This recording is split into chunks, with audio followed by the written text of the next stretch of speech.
my passion about neuroscience is of service to the brain trust for Reorigin is because I know that if other folks fall in love with the indefatigable plasticity of the human brain as much as I have, that they too will be able to, live a life that knows that adaptive change is possible in all things, even the ones that seem the most difficult and the most insurmountable. We can overcome these barriers.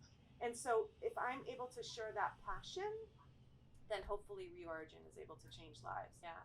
So the Reorigin technique is basically teaching the brain to make a completely new association with an already existing set of circumstances. So if a previous trigger initiated a default response of an elevated heart rate, Reorigin, through the very, very simple, accessible steps, but repeated, allows that individual and therefore their brain to then slowly, but with that deliberate practice that I talked about earlier, associate something that was previously noxious, as we say in science, or it caused a fight or flight response. Something that was previously noxious can now be associated with something that is actually affirming, uplifting, inspiring, makes us proud of ourselves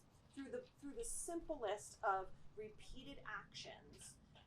And everything we do is laying down connections in the brain for better or worse. I think it's a really important principle to know.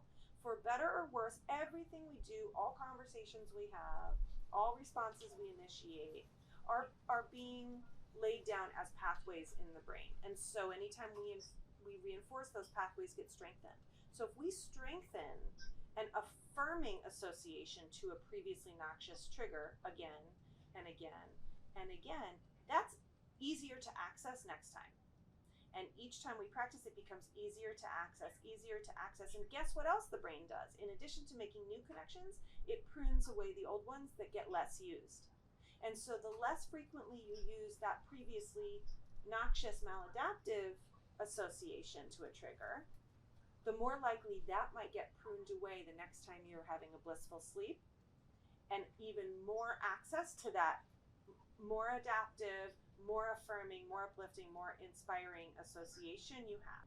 And two, it takes advantage of the most beautiful capacity we have as humans, which is to be masters at any skill set, even the ones that we can't see or touch because they're things we feel, right? Or they're taking place in a part of our brain and body that we haven't necessarily spent a lot of time tuning into.